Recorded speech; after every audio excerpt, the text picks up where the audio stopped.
Сәлем оқырман. Кешеге Айданың интервьюсын көрдік. Көбінің жазып жатқаны неге бәрін еге шығарып жатырсың деген наразы көп. Ортада шешілетін нәрсе ғой деп, неге өз өміріңнен шоу жасап керегі не деп. Сіз қалай ойлайсыз, Айданың жасағаны дұрыс па? Сөзге келіспеушілік көп болған, мінездері бар, үй ішіндегі мәселелер шығып бәрін құртқан.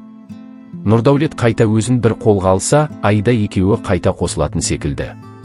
Ал Нұрдәулетке келетін болсақ, ол бұрынғы қатысушылардың қасында жүргенін көрдік.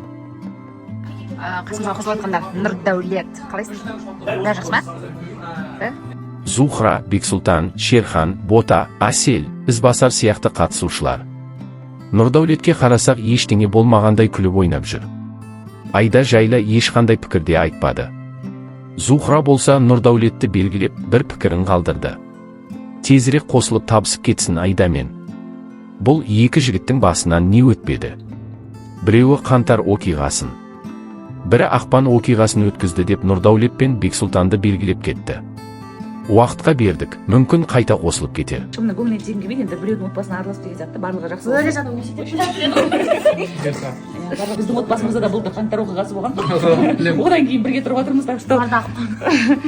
Ал пікірлерге көшсек, Зухра молодец пример алындар. Кінәсін мойындағанда ерлік, қазір бәрі де жақсы. Тьфу жандармау татуласындар.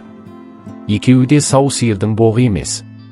Не керек бәрін жарияға жар салып айтып. Өз араларында шешіп алса болмай ма? Елдің еш нәрсесі кеткен жоқ.